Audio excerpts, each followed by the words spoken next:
you were alluding to fit and healthy. That's what we really are exposing ourselves to. And then basically the reality is sometimes we are fit, but we're unhealthy. Mhm. Is there any advice that you could give to some of the listeners in terms of, I mean, what does fit and healthy mean? And how do we stay clear from that? Well, I can tell you the three biggest things that I've found across pretty much any endurance training plan that are ignored across the board for endurance athletes. First one is strength. And a lot of people think, oh, yeah, well, I include strength. My coach gives me some body weight strength. Like, no, strength is as important, if not more, than swim, bike, run. Because your chassis, your body, your entire physical structure needs to hold up to this pounding that we're going to do. And you need to be damn strong to be able to do it. Not a little bit strong, not like, ooh, body weight, I did some plank strong or a little bit of stretchy band before a run kind of strong, like strong, like physically health strong. And that tends to be ignored for a lot of athletes. Now, is focusing that much on strength going to improve your triathlon performance? No. It's going to make you a better human, which is probably going to allow you to be a better endurance athlete over 5, 10, 15 years because you're going to be able to stay healthy for that amount of time. That just means, though, that your peaks are going to come later, and people have a hard time with that. Similar to that is mobility. Swim, bike, run, this repetitive movement that we do, we think that we're mobile and we think that we are active. We are mobile and active in 3 movements, and that is it. Front crawl, turning over pedals, and running. And it's the same thing every single time. And it's a very compromised state when you are in a aero position or on the bike, you're scrunched up. The pounding of running is like pouring quick dry cement into your body. And swimming, it is somewhat a mobility sport, but because we aren't very mobile people, it tends not to be a mobility sport. Because we aren't mobile to begin with, it's not really fostering mobility as it is. So it tends not to enhance mobility. So we have all these 3 sports that we're just doing repetitively over and over and over and over. We get overuse injuries. We get into single planes of motion that or single movement patterns over and over, and we become immobile. And that's a really good way to get injured when you get old and move in a slightly incorrect way. So things like yoga or stretching or Pilates or whatever it is, whatever modality you use, staying mobile is important. And then the third, and I think this is probably the most important for just about everyone because it's very hard to do in 2021, is gut health. This is something that I'm researching a ton these days, that modern day life is really built to destroy the health of our gut. Between antibiotics and processed foods and pesticides and herbicides and everything that's sprayed on food, you look at people as they get older, from their teens to their 20s to their 30s, what you see is in their teens, people are pretty healthy for the most part in general.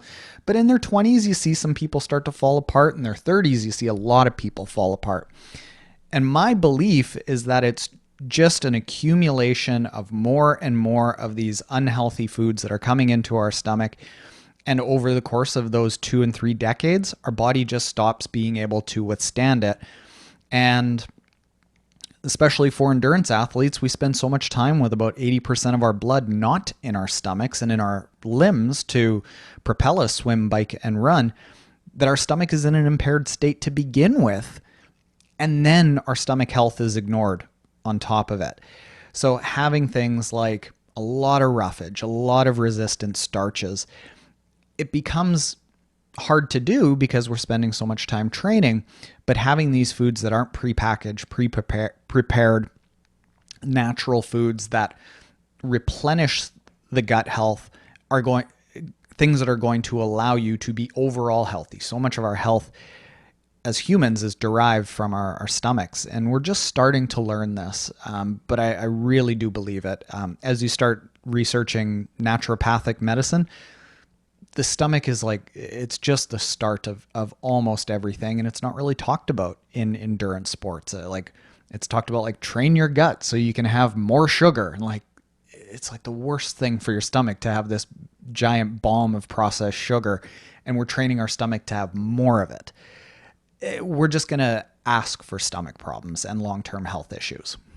Exactly. I mean, especially that part on the gut health, I fully agree. And it's one of the most underestimated things in our sport, especially with the over glorification of carbs and refined carbs in our normal life. And then on top of that, in training, let's throw more carbs or simple sugars onto the fuel, basically. And yeah, destroy us from the inside out over the long term at the end of the day. And yeah, how do you find that balance between a healthy lifestyle indeed, and at the same time, I think it's going to be. Oh, we have unlimited minutes. I'm treated. Awesome.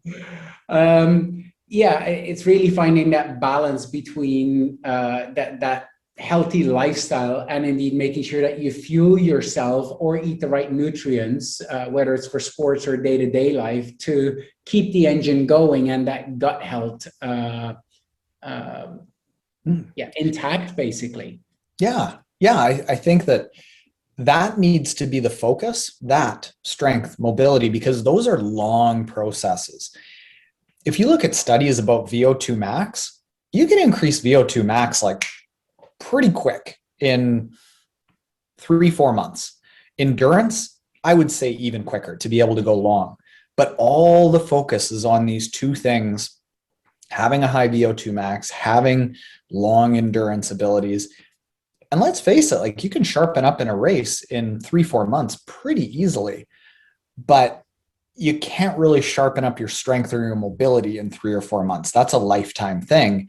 And what's happening with endurance athletes is the lifetime thing is the thing that you only really need 3 to 4 months to sharpen up for. So I think having that pendulum swing the other way needs to happen. Yep. Fantastic. Thank you for that advice.